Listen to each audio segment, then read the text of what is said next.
welcome to Conversations with CJ. Today, I have a very special guest.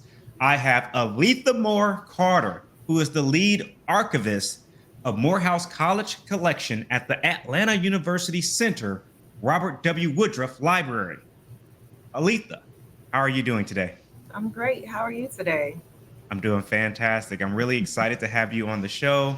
I think you have a wonderful story to share. You have so much experience and wisdom to share. And I just want to, kick it off by saying, tell us about, what is an archivist? Okay. So, an archivist is someone who works in the archives.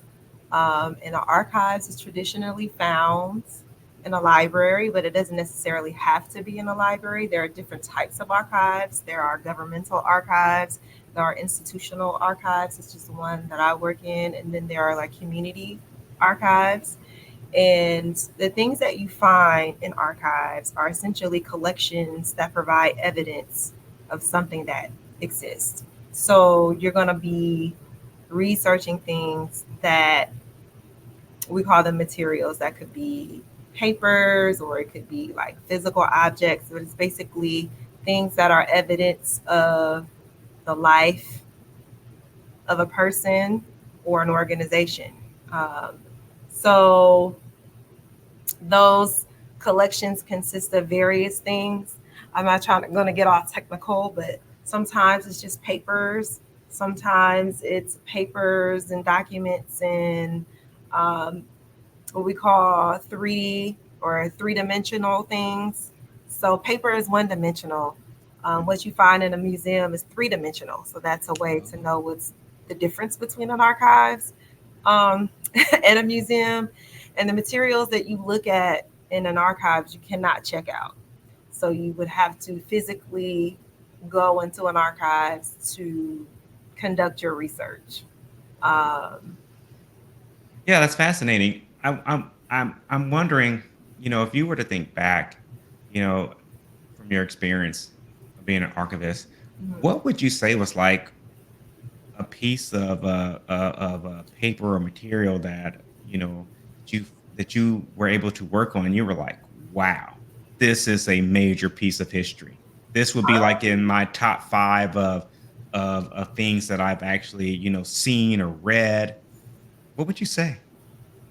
Uh, it's kind of hard for me to get, super excited. I can think of a couple things. I think probably um, a thing that I found, not at work, but this is in my personal research when I was doing research on my family tree.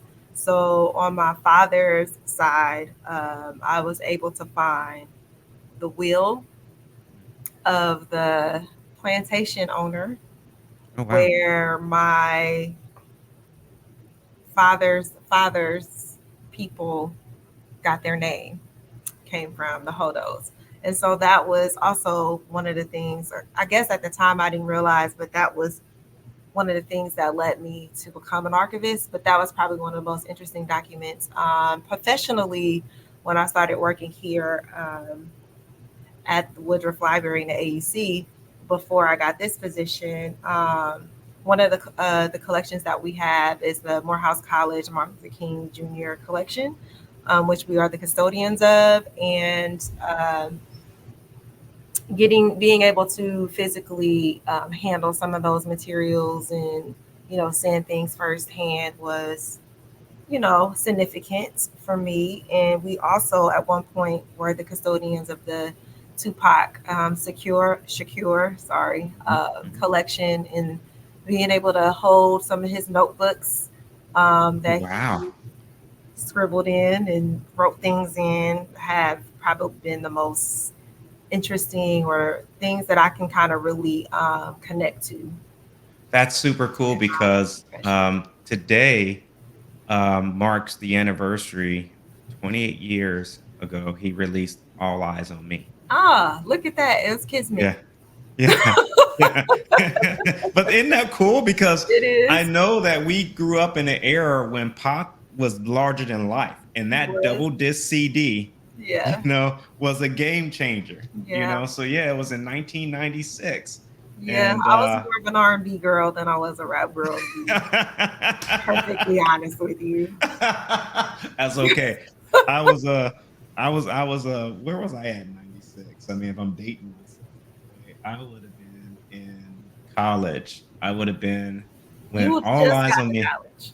Yeah, I would have just got to college and You I would were have still been a like freshman. out freshman going on being a sophomore. I think he came Okay. out. No, yeah, you're right. Yeah. Freshman year because and I was at Central State University at that Yes, because time. we're only 1 year apart. So I was a That's right. senior. You would have been a freshman in That's right. I was a 1996. freshman because then the following Yes. year Machiavelli came out. Yeah. Uh-huh. Wow. Those were the days of polo boots and Yeah. fleece, shirts and everything else. Good, good, good times. Yeah, yeah, yeah. That's awesome. So wow, you were able to. I mean, two giants in the history. In Hmm. our history with MLK, Right. and then also Tupac. But just even finding the wheel of the from the plantation of you said your father's fathers, how they got their name. People. Hmm. Yeah. That's insane. Um, Yeah. but it's powerful too because you're able to trace some of your history in that way. You Yeah. know, so you can say, no, my history here's the beginning of my history and where and how we have grown since then. I think that's pretty powerful. You also, I know that you've done some work, on the other side of your family as well, on your mother's side of your family, Yeah. where you Our have large archive. family. Yeah. Yeah. Yeah, Yes. that's right. That's right. That's right. Uh-huh. For those that don't know, I will say I was playing Hmm. around, but she is my cousin. Yeah. My Mhm. amazing, beautiful cousin. Yeah. Great And we have we have a large family that's Very. yeah, based in Ohio. Uh-huh. Um and we have the longest running on record, if I'm not mistaken. You will correct me. Family reunion in the state of Ohio. That's what I heard. Oh, you did hear that? I have That's what I not heard. heard that. Who I Yeah. have never heard that. That's news to But me. it's 80 what? 80 we're going on, is it 87 or 86? Somewhere around there. Yeah. Yeah. Yeah. So Consecutive. consecutive, that's what I'm saying. So like Yeah. even prior to, that time, we would like to think that there were family reunions that were just not recorded or documented. Yeah, there were. They weren't consecutive, but I'm a little rusty, but it started kind of I think with the Moors. So Mhm. our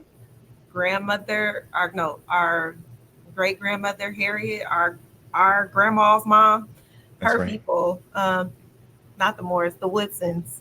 The Uh-huh. Woodsons was having family reunions. I Uh-huh. don't think they were having them every year, but we would have them in some kind of way. It like branched off, and that's why there's some contention on when the first one was, like 1932 or 1934 or something. My mom would have to say it again. Uh-huh. I also cannot take all of the credit for our family tree because it has been well documented over time. There was a Mm. article done on us in the Delaware Gazette. Our late cousin Emil did a lot. So by the time it reached me, there was a lot of information already available for us. For most African American families, you cannot go further back than maybe like 4 or 6 generations. And so Mm. for all of my family trees, that's pretty much where our family trees stop on both sides for me. Okay. And that's because when you get to the census and you get down into the census of things, Yeah. the way they did census at that time, you run into the slave schedules, and there are no real Mm. names or birthdays or anything like that. So you kind of have to have an idea of a person in a time that they may have been born, and then you get into the fact that our births weren't documented, and Mm. people weren't in the South weren't really going to hospitals to have babies. So it's a Wow. lot. You kind of don't think about it that way until a Mhm. person like you stated to say, because the history, obviously, even when you're looking, at some of the work that you currently do, right? As you're Mhm. tracking, you know, documents and papers and different other items on how people live, right? And so for Mhm. you to say that, it hits home because now I truly understand why it's important to document your Mhm. family tree. It- And mm. let me ask you this: why, if you were to, from your lens, why is it important that when you have family gatherings and you take that picture, right? And I Mhm. get it; it's digital now, Yeah, but so it's like we need to, make sure we write who is who. you do. Why is that so important? It's very important. In my profession, we call that metadata. Mm-hmm. And computer people, techie people know about metadata because you can have an image. To your point, right? You have an image, and then 30 years from now, who's going to know who's in the image unless you attach some information to that digital picture, or if you have a physical picture, if you're not writing um, the who, what, when, why, where. That's something that we learned when we started learning how to write papers, right? You need to have who is in it, where you was, the date, the whole date, preferably the year if you can't put anything else on there, because as time goes on, you lose people, and people who are actually there may not be around to tell you who it is. So, years later, when somebody goes back to view that image, be it digital or physical, um, there's no way to really identify who was in it if it's not already identified. Yeah, So and then that you makes have a sense. picture and you're guessing. You're like, Yeah. And that makes sense because I think of like one of the pictures that we have, I think it's like 1915. yeah. And when Hmm. you look at that picture, and I'll flash that picture up for folks, but when you look at that picture, Hmm. one of the big things that came to me most Wait, that's recently not when I was 1915, it's 1913. oh, it's 1913. Thank you. Yeah. See, I knew you'd keep me straight. 1913, and That's that right. was not okay. Wait, which one are you talking about? Are you talking about the one with It's- our grandmothers, like yeah, with they would have been like babies that or one? like So that one's not 1915. okay. That's later. Okay, so there's one that I'm talking about where I believe that there would be like maybe you could make an argument that the people in the picture, because there were some older folks, would have been Yeah. potential young adolescents or maybe younger than that as slaves who were able to live through the emancipation. They would be old at that point. They probably would be like Yeah. 70s or 80 if that was, if they lived that long. Just judging by the Mhm. picture, they look similar old because, Yeah. I'm assuming that um, at 1913 or whatnot, I mean, you're only like what, barely a generation away from, Right. from being free, Yeah. right?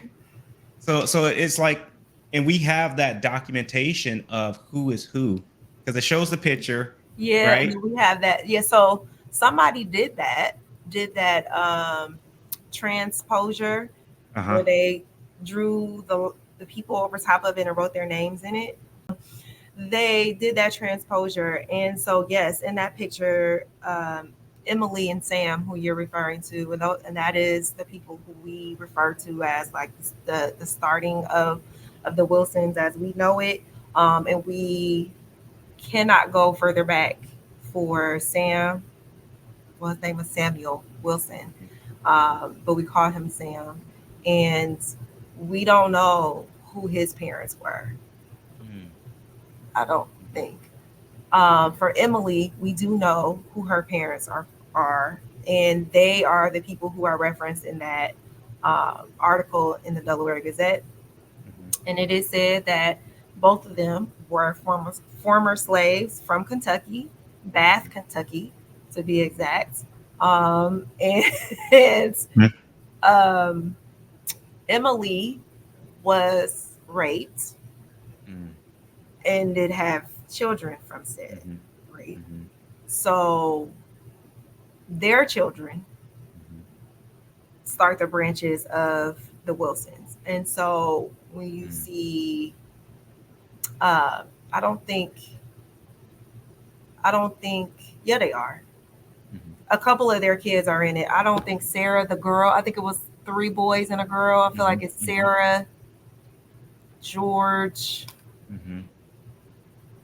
I can't think of their names. Yeah. But But it's they're just in that it's picture. They're in that picture, right. and they were former slaves. Yes, they were, and they migrated to some of them, not all of them, migrated to Delaware because one or two of their kids like stayed in Kentucky, and we have family in Kentucky and in Indiana that ended up finding us. But the one person that connected us, she ended up passing away not too long Mm, after we got connected. So mm, we do have family that we are not in mhm. touch with, Wow. but we do Wow. have them in the tree. Yeah, that's interesting. And it's when when I think about it too, I think about how far the family has progressed since that time, Yeah. right? Hmm. We have educated individuals in the family, Yeah. right? People with multiple degrees. We have lawyers in the family. Hmm. We have, future doctors in the family, Hmm. and things of that nature. So I have to believe that our ancestors are happy with what they see with the accomplishments that we've made. Because when I look at that picture, I was like, I try to think, could they dream, you know, of Hmm. what our family would grow to become? Hmm. Could they even see it at that time, being one generation removed from slavery? The Right. fact that they would have a Spelman graduate, in you, right? Hmm. The fact that they would have, a lawyer in cousin Todd, right? Hmm. And that's just, just sprinkles, right? Yeah. And so I think it's amazing. Let me ask you this question. What attracted you to this type of work? Mm. It was it was happenstance. I kind of fell into it. Like I mentioned, for me, it started. I was an adult and I was watching the show Finding Your Roots by Henry Louis Gates that comes on PBS, Yeah. and just watching that show. And me and my dad were kind of discussing it, and we were, talking about the family tree because my father, some way, I am the product of two people who are very into their families on Hmm. both sides. So my dad had actually done the family reunion, not the family reunion for his family, and also a family tree. And my mother is kind of like the family reunion person Hmm. on my Uh-huh. on my mother's side. So it's kind of always been there my whole life. It just kind of came together in a weird, I don't know, organic way. But anyway, we're watching that show and we decide we're going to go to the archives here in Georgia to do some work on our family tree. And so when you go to the Georgia archives, before you can go into an archives, you usually have to secure your belongings so you can't like take your coat inside. And, you usually have to make an appointment and, you have to lock your stuff up and you can only have a pencil. And I was like, this is a whole lot. Like, Hmm. Hmm. why is this so serious?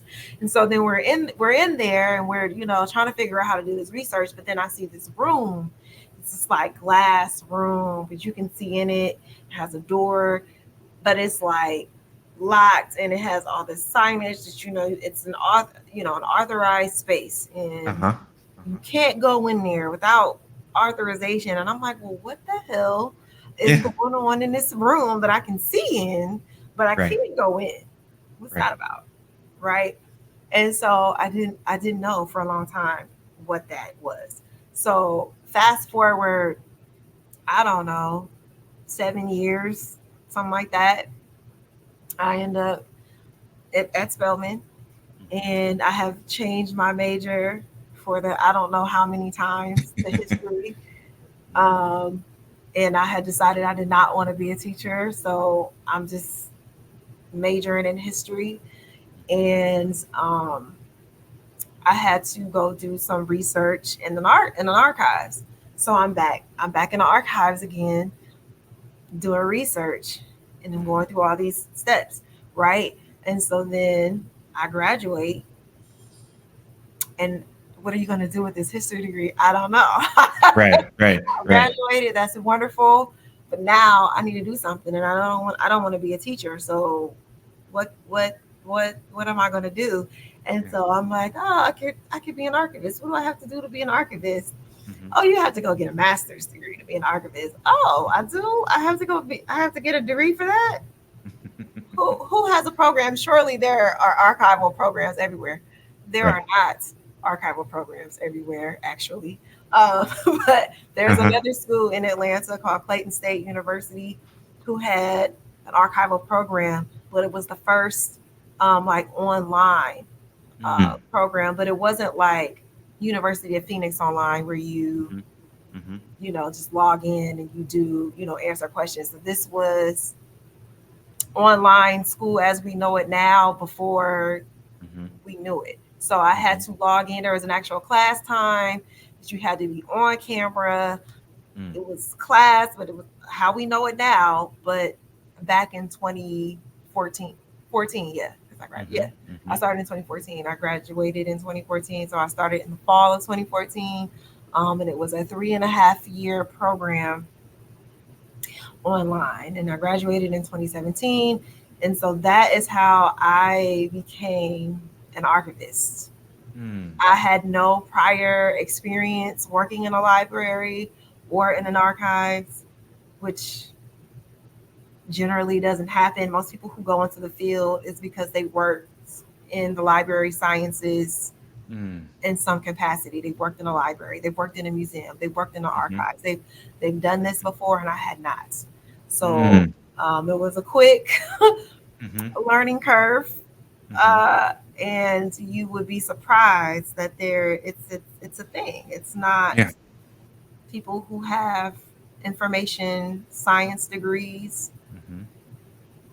and you find in these spaces have secondary, they have advanced degrees to do so. Yeah. Yeah. Yeah. Most people don't know that.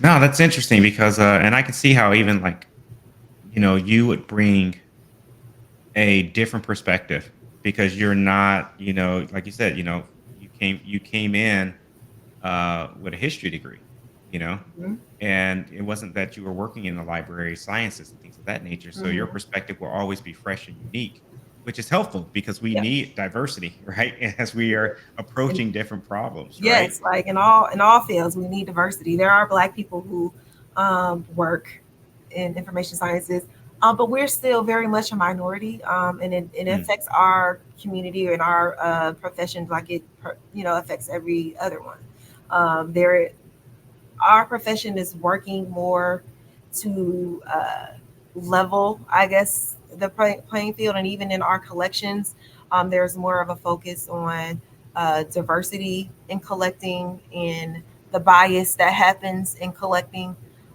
so that more minority communities, like BIPOC communities, LGBTQ, things of that nature, are more represented in collections, wow. institutionally, in terms of communities, and governmental. I So, would have I would have never guessed that mhm, because that you just gave me my brain is just bringing into multiple places with this is that you know it's almost like we have a responsibility to make sure that our records are recorded in a way. yeah, I'll say that as a novice. I'll say that as a way because in 100 years or even 50 years down the road, right. as this world changes and evolves, Mm. you'll need to be able to say it would be great to look back and say this is what African American societies look like in their community. Yeah. These are the hair products that they would have, or these are the clothes that they wear. These are the things that they did, right? Mhm. In addition to here are the type of books that they were reading or books that stuff like that. And I think that's Right. important. And I'm not sure that people at times connect that because we're just living every day, Right. right? Yeah. And we're not thinking about that, like going back even to the picture, Right. having the opportunity and the blessing to have someone that says, "No, I actually know who that person was in that picture that was kneeling down right there, who was just a baby. That Mhm. is such and such, and I know this because of this." Right. Right? Hmm. What can people do to ensure that their records are made available to, you know, archivists or even collections? Is there Yeah. like a call from the collections? Like, I know I'm a novice, but I was like, Yeah. all right, bring your old school college ring or your high school ring, Right. Well, so yes and no. Okay. uh, Okay. before I answer that question, I want to kind of circle back to something that you mentioned. I just wanted to say that anybody can be an archivist, right? You don't have to have a history major. A lot of people who are archivists have history majors, but there are different types of archives. Like, for instance, people who are in medical school and they have to go do research and they go to medical libraries to do their research. A lot often those archivists have medical degrees. Same thing with like uh, archives for uh, lawyers Yes. when they're in law school and they have to go do their research, they are usually going to like a law library, and those librarians and archivists usually also have a JD. So there are different types of archives. They're not just collections in the conventional sense. Mhm. You could go to Tyler Perry Studios or something, and they probably have an archives for their clothes, or Yeah. a movie, I don't know, like Paramount or somebody Yeah. probably has an Right. archives where they store their film and their pictures and Hip hop. We're whatnot. seeing an emergence of hip hop Yes. museums. I mean, I was watching So a show where it was like Ice T was talking to another rapper and was like, "Hey, we're trying to stand up this hip hop museum. I mhm, need you to go to Fat Joe and mhm, get the jersey from one of mhm, his videos." And so they mhm. show the guy going there having a conversation with Fat Joe. Fat Right. Joe donates. He says, Right. He says, "I don't have the I forget which video it's on. It may have been like Was it lean back? The it may have been, but he had uh, like some jersey, and he was like, "I don't mhm, have that jersey, but I have this jersey from this other iconic video I did. Here you mhm. go." Right. Yeah, yeah, Yeah. yeah. So, and the way that happens is, so like I said, institutions are different, right? So you're going to want to donate your collection to a place where it makes sense. So, for instance, you probably wouldn't want to donate your personal collection to the Jewish archive if you're not Jewish. Mhm, You understand what I'm saying? mhm, So you could go to an archive or find an archive that you feel like maybe is in your area.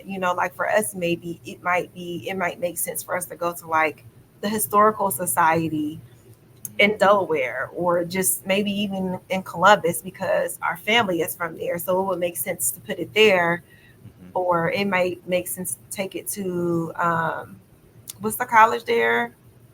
Oberlin, Oh, Wesleyan. Ohio You're Wesleyan. talking about yes. Yeah, Ohio Wesleyan. It might make sense to take it there because our family is from there, but it wouldn't make sense to take our collection to California. You know what I mean? Mhm, So once you got there, you'd say, "Hey, I really want to donate my collection to this archive mhm, because my family is from here and our family did blah blah blah blah blah, whatever that is." mhm. That institution is going to say, "Great, that's wonderful." They're going to do a survey of sorts or an interview of sorts to find out if your collection makes sense in their collection. Like if it's a place that somebody would naturally want to go to Mhm, study that, and if it does, you could we call it a deed of gift. mhm, Some places have money, mhm. but most places do not. Some institutions will pay, but that's not really something that you should be trying to get Yeah, money for, I guess. yeah. But there's something that you said that I didn't know, and I want you to dig deeper into that process. And I think that's where you're going. Is that because I wrote down historical society, and I didn't think about that, and I was like, well, how do I trust them? And then that's when you said they do a survey and they do an interview, Yeah. right?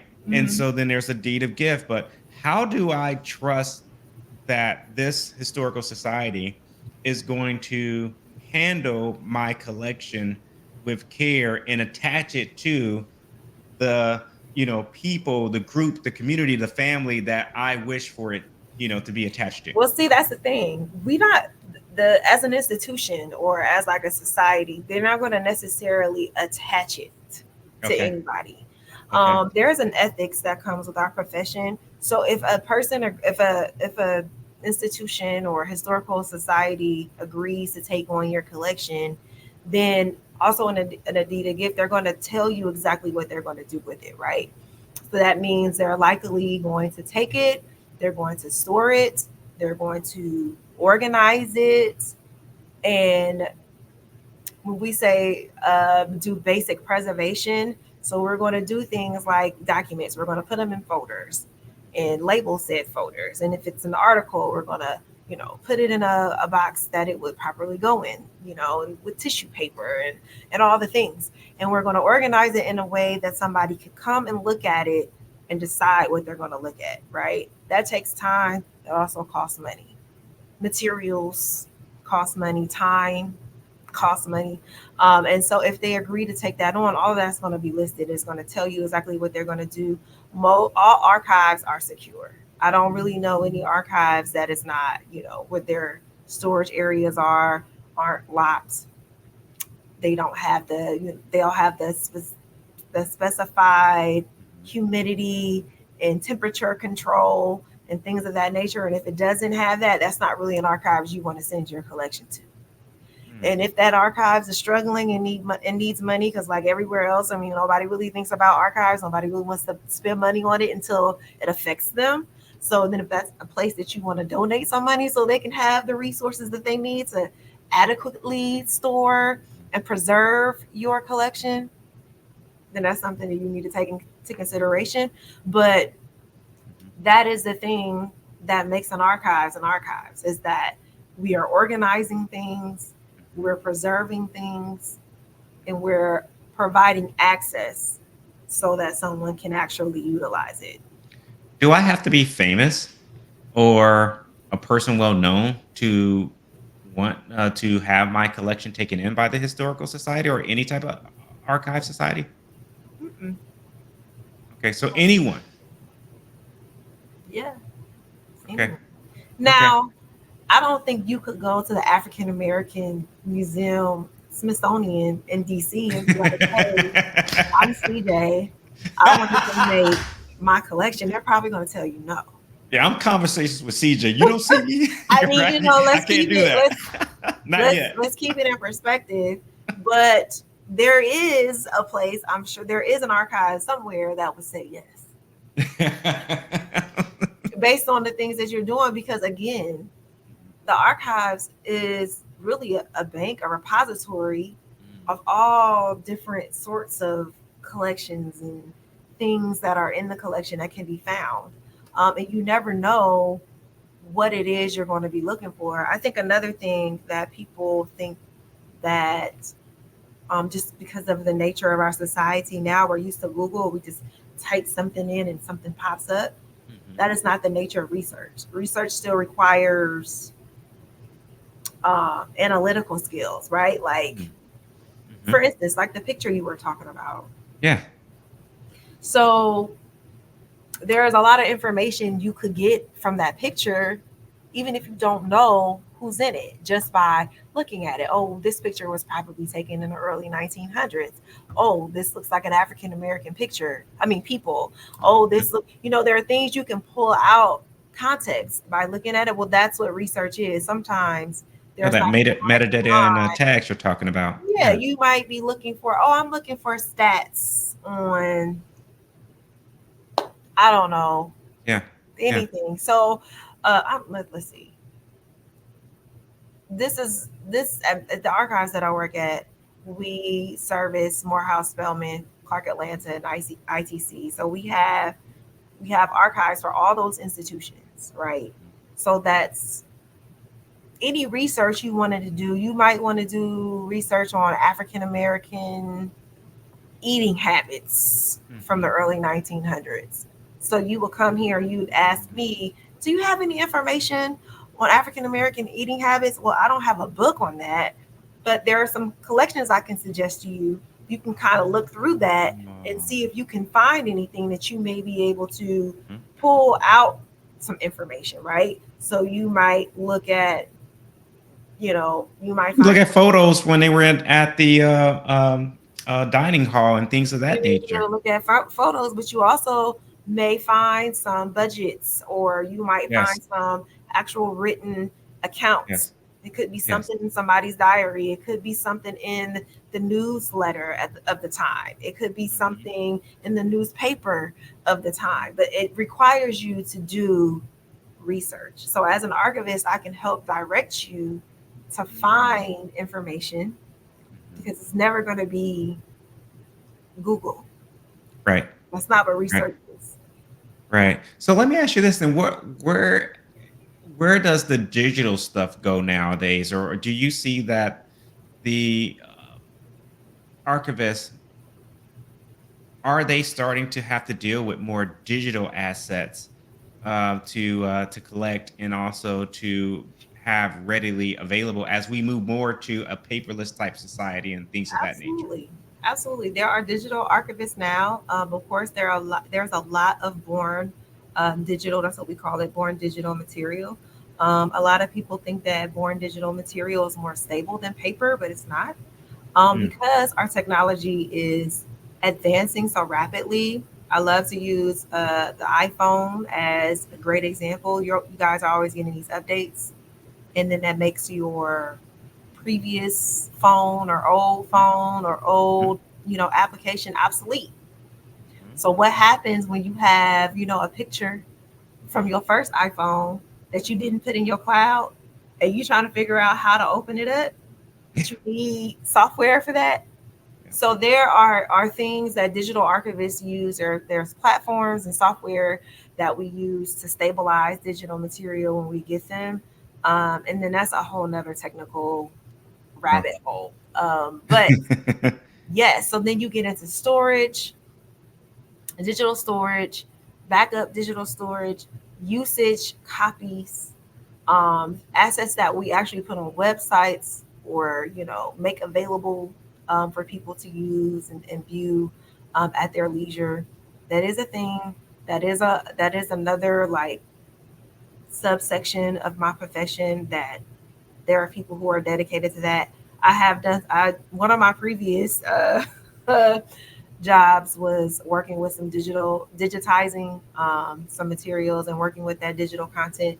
I'm not doing that right now, but there are digital archivists that handle all things uh, digital. Mm. That's frontward facing and like storage and preservation, and that's like a whole techie conversation. That's where like the techie Mhm, people who are really into like building software and building websites and mhm. whatnots. Yeah, yeah, That's where yeah. they enter into my profession. No, you blew my mind away just by, and it makes sense. But you blew my mind away when you kind of, started circling in on the fact that, when you think about there are people that have JDs, but they also are focusing in like the law library or whatnot, Hmm. archiving and things of that Hmm. nature, right? Yeah, So like that I they couldn't. understand the work that they're looking at. Right, Yeah. right. Yeah. You gotta Same have thing an with the expertise. medical MD. Yeah. Hmm.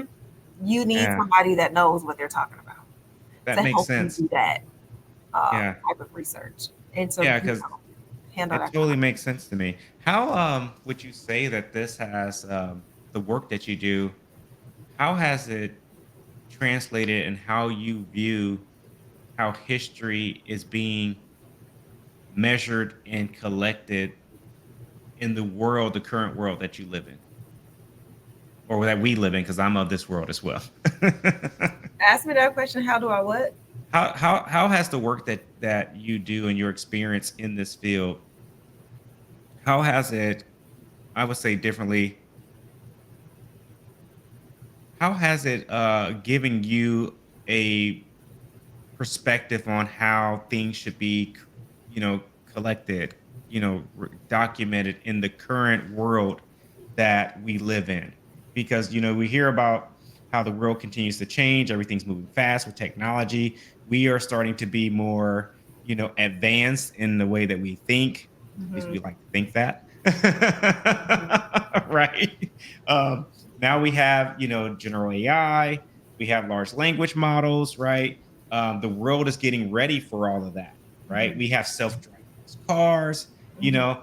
Um, are you seeing that when you think about your experience, that where we were in 1905, the Mhm. advances that were made, and how at the pace of change, Mhm.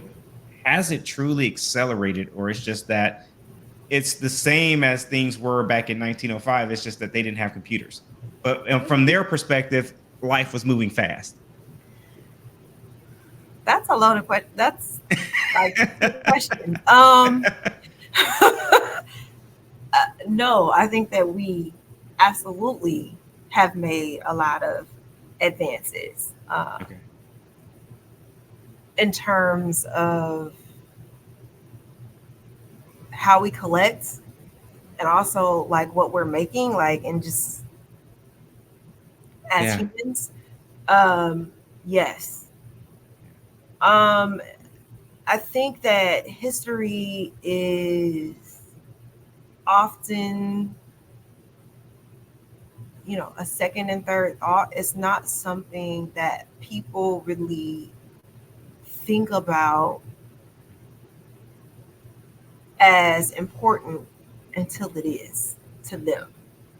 You said that before. Tell me what Well, what because what you mean by that. just, in general, if you look at a college campus right now, right? Uh-huh. Um, People who are going to college generally are not going as a history degree major. Some, I mean, there are some, Mhm.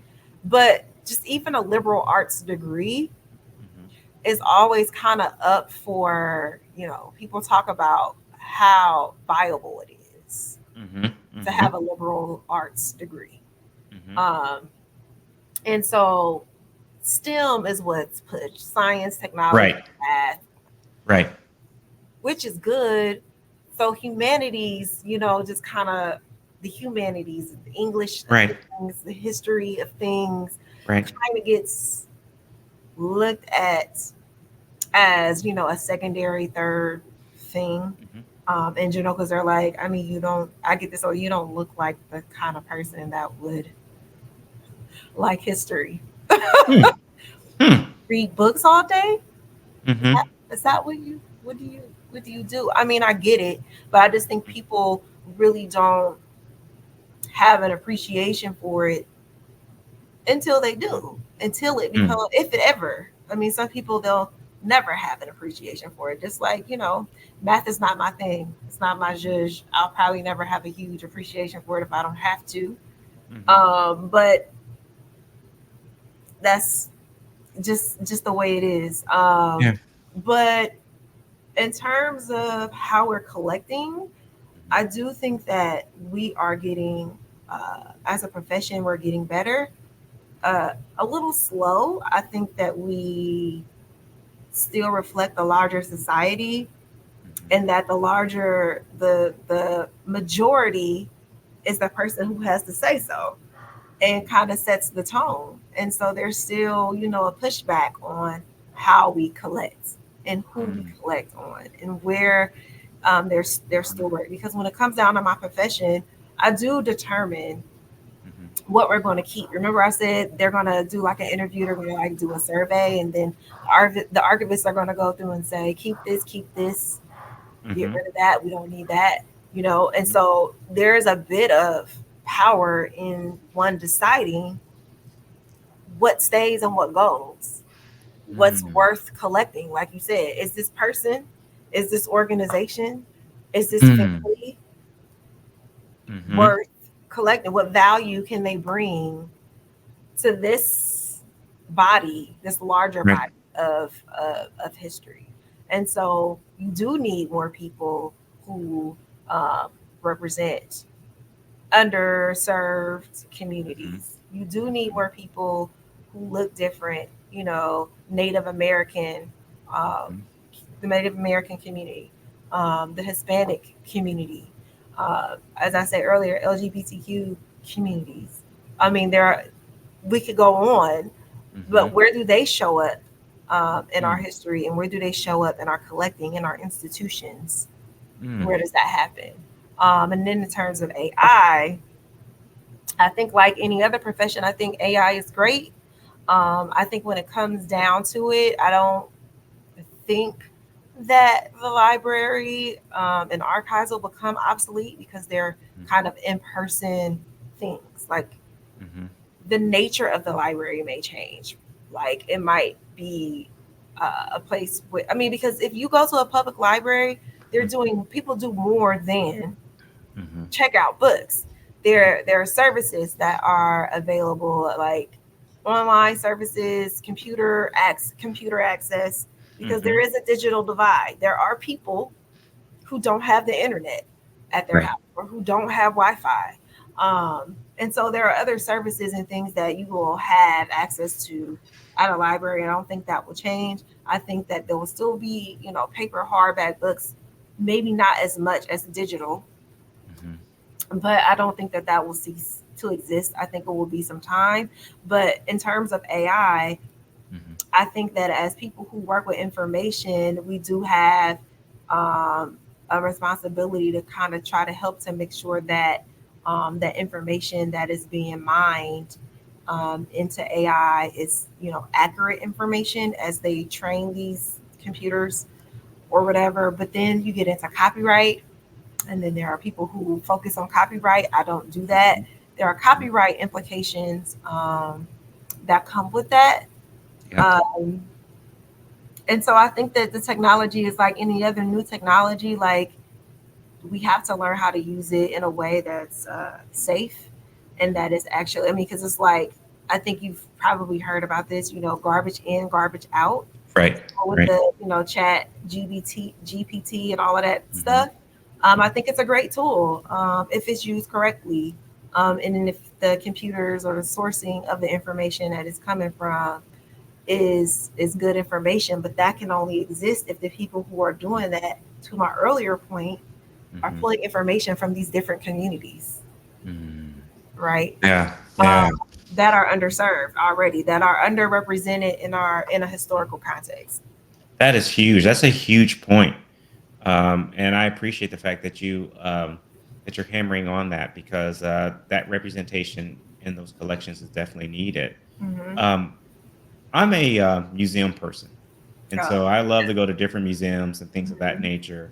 And I'm the type of person that, depending on the size of the museum, I could put in 8 hours in the museum. Yeah. I mean, I'll go, I'll read, and I'll have lunch, and then go back to the other wing.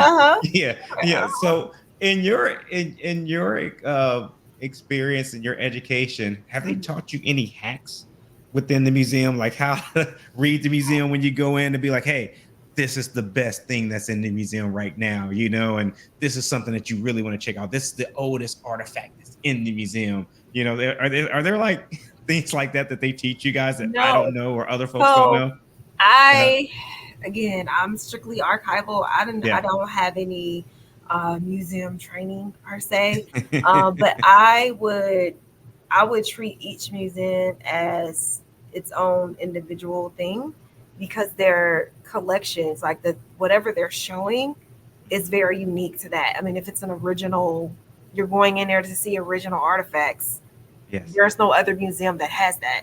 There's no other museum that has that exhibit that's going to, show it in the same way. And, when they do these designs of museums, they're usually, organized in a theme, or they're like chronological. And so I would just look at the map or something, or a brochure, before I started, to get a feel if it's theme based, if it's chronological, and determine. Usually they'll tell you, hey, you should start at the bottom and work your way down. They do. At the bottom and work your way up. Yeah, they do. And work your way forward. They'll usually give you that. But usually you kind of have an idea when you go to whatever museum you're going to, the context. Like, are you going to a civil rights history museum? Are you going to the Muhammad Ali I love that museum in Museum, Louisville. Just so you know, Archivist that's one of Museum. my favorites. We went there last year. It was very interesting. That museum, I Mhm. enjoyed it, Uh-huh. but I had some critiques. Really? Yeah. So I'm just a fan of Muhammad Ali, right? And I'll tell you what I liked about it, and I'll hear your critique. So for Okay. me, it was I I'm a big fan of Muhammad Ali. I read a lot of the books written about Muhammad Ali. Uh-huh. And so I'll start with that. But for Okay. me, when I walked into the museum, hearing voices that I knew, it Mm. was like different than going to other museums that I've been to. When you go into the to one of the different showcases or exhibits that they Mhm. have, and you don't know the voice, Right. It's like but to the hear regular like a person. Denzel Washington's voice Right. or Lou Gossip Jr.'s voice, I Yeah. was like, oh, I know that voice. Yeah. It was bringing it to life for me, Mm-hmm. and I really was attracted to that because of that Mm-hmm. aspect of it. But maybe it's because it's so new, versus other museums. Like, say, for Mm-hmm. instance, I love the African American museum that's in Wilberforce, right? Uh-huh. But you're going to have different voices there, Yeah. right? And so it's not a refresh of those voices reading, this is what this exhibit is or whatnot. It's like those voices from the 60s and 70s and Mm-hmm. whatnot. So Yeah. it was that connection. So tell me, what Okay. was your critique? So it's just probably like two things. Yeah, The yeah, first thing is, you know how you go and they want you to watch the movie, like the little, you go in the theater and they want you to watch yes, the little, like, mhm, I don't know, precursor, like get you warmed yeah, up. yeah, And so when you sit in this theater, it's a big screen in front of you, and then it's like two screens on the side. yeah. And I noticed that they had things showing on the two screens. And I found that to be very distracting because it's like I was trying to look at all three things to get everything, Right. because it was like supporting what was on the main screen. But if you Uh-huh. don't realize it's there, you're missing it. You're And missing it. I'm like, Yeah. why would you have Mhm, people going like this when you could just put it all together or don't do it mhm. at all? Like Yeah. whatever you have supporting that you feel like is important for me to know about whatever it is you're talking about. Uh-huh. Why am I having to maybe catch it to the right or to the left? I thought that was very weird. And it's just the makeup of that theater was hard, because Mhm, mhm. I'm more, I'm in my mid 40s. So I'm Yeah. like, Yeah. if I'm over here going like this, what is Right. somebody older than me doing? And then what are the little people doing? Right. And They're then lost. it's almost like, Mhm. I almost felt like I was too close. Like, I'm like, Yeah. I need to be sitting back like this so I can try to Yeah. see everything without moving my head. I don't know. I just didn't think that was well thought out.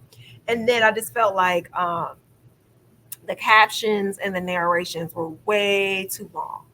Mm, mhm, mhm, I felt like it was a lot. Like you was like this, mhm, like it mhm. was no real a space, and you're trying to read the captions, and the captions And are you still small. gotta So digest it. I get you where up you're on going. it like this, like Yeah. it's taking me a long time at this one Right. spot. And I Right. felt like it was a lot of repetition there. So I didn't feel like it was necessary, because if you're just going to talk about this again on the other side, Mhm. then why am I looking at this dissertation for this one image? Yeah. And Yeah. that could be the archive. That could be, It probably is. because Because it was but it way makes too sense now much. that you say it. Yeah. So when I think about so I appreciate that critique. I will tell you this. I will tell you this. So okay, so if I were to give like best museums that I've been to that I love, the Spy Museum in Washington, D.C. I just love Mm, that museum. I mean, it's all about spy and the history of spying. It's the International Spy Museum. It's okay. amazing for me, and plus I'm a 007 fan, so they have a 007 piece to it as well. Okay. So that's one. I would say that also the most unique museum I've ever been to, which was pretty eye opening for me with some of the history that they had, was in Paris, and it was the Masonic Museum that they had in Paris. And Mm, the reason why that was unique is because in the United States, um, master masons are men, Mm-hmm. In Paris, way back when, we're talking Mm-hmm. about, 1600s, Okay. and they had women as master masons, and I was like, wow, Yeah. or they had women as masons. So hopefully, I somebody wonder what doesn't could come have back and happened to the yeah, Masons. Okay. And so I thought that was unique. Yeah. The one that I love the most, my number one, is in Paris as well, and that's the Louvre. I don't know why I love the Louvre. I just love it so much. Mm-hmm. And I would say that, like I said, I go to museums. I love museums. Mm-hmm. Um, and then I also, it was an interesting collection there. I mean, there's a museum for everybody, right? And Mm-hmm. that was the Mob Museum in Vegas. That was pretty interesting. It's like because they actually had guards out there with, they were ready for anything that could happen or that could go down in that museum.